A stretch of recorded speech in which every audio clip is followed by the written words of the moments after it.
about. John Nicholson.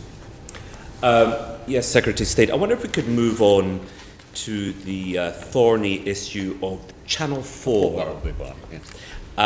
Now, I invite you to remember your last appearance before the committee, and you said the following.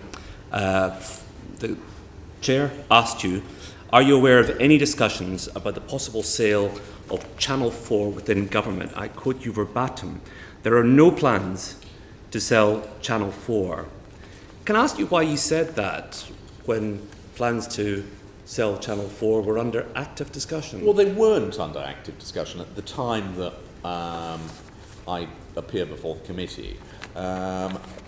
We started looking at the future of Channel 4, the sustainability of Channel 4, and then as part of that, the option of seeking an external investor was raised. But I think, strictly speaking, when I appeared before the committee, we had not begun those discussions. Okay, but the famous photograph was published. The date was the 24th of September, and it said, work should proceed to examine the options for extracting greater public value from Channel 4, focusing on privatisation options in particular. So are you saying that there was no discussion at all about privatising Channel 4 on the 9th of September, but a couple of weeks later, on the 24th, suddenly all was in play? Well, I think that when that photograph was taken, that was at a time when the first discussions were taking place as to whether this was something that we would begin to look at. This must have been an incredible fortnight.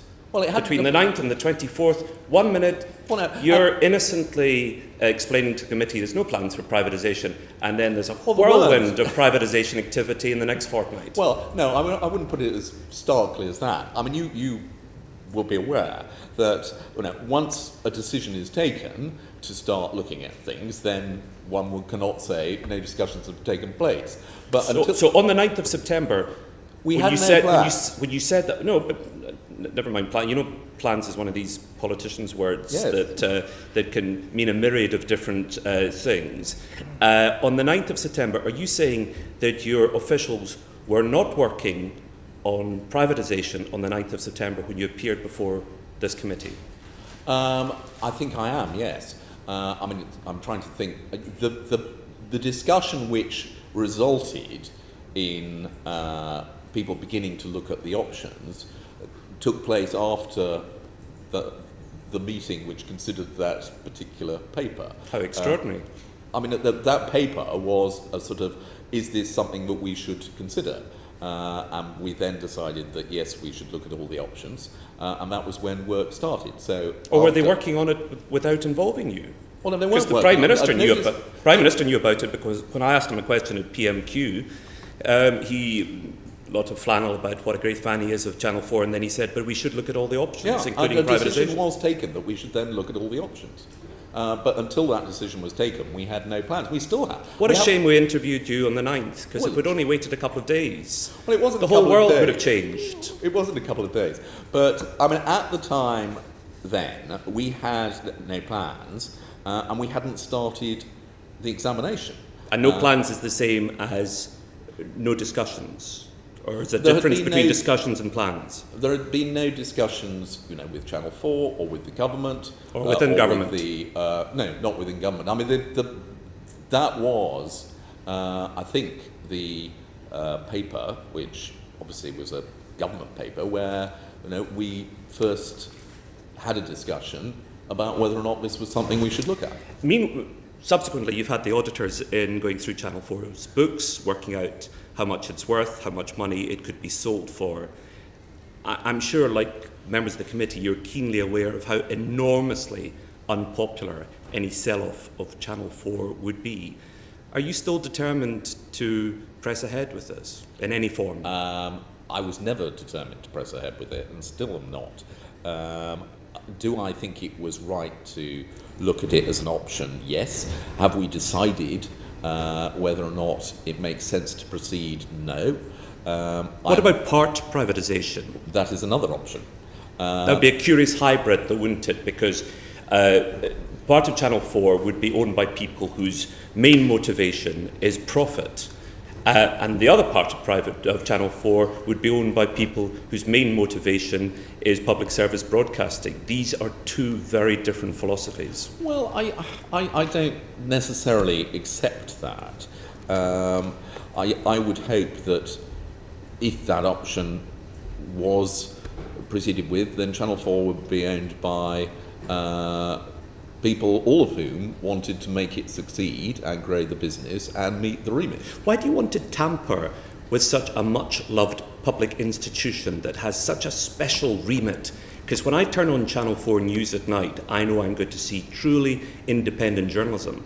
When I turn on Unreported World, I'm going to see a programme that touches on areas of the world that no other programme would look at.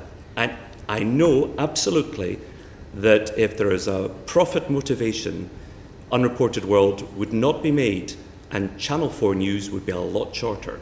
Actually, I don't accept either of those things because... Well, you're unique because that's what people in the industry think. But what I have made clear, the one decision that we have taken, and I think I said when I appeared before the committee, was that the remit stays, and if anything, the remit is strengthened. So the requirement on Channel 4 to go on producing programmes of that kind, which clearly are part of the remit, would continue. What's the point? I mean, it's working. Everybody loves it. Why don't you just leave it alone? Well, as I said, Channel 4 has performed quite well last year, but it is wholly dependent upon advertising, which is a quite volatile market. And there is an argument that not only would it have greater security with an external investor, but that that might allow it to grow by giving it access to capital. As I say, we have not reached any decision, but there are strong advocates. I mean, I'd invite you to take evidence from the former chief executive, Michael Grade, who is an extremely articulate advocate of that position. Again, Channel 4, it is highly regarded by a large number, but the one thing which did come out in the latest annual report was the fourth year in a row, its overall market share declined again. Only by a small amount, but it is a steady downward drift. That is in part because of the fragmentation of audiences and the increased choice elsewhere. But these are uncertain times. I suspect you'll have a fight on your hands, Secretary of State. I'm sure that might, but I would hope that when we do decide what is the right course for Channel 4, and I'm conscious that this is something which we need to resolve quite soon. One of the reasons why we haven't been able to, frankly, is because we've been rather preoccupied with the other public service, publicly owned broadcaster. But now, the big decisions taken there, I'm keen that we should reach an agreement soon. Thank you.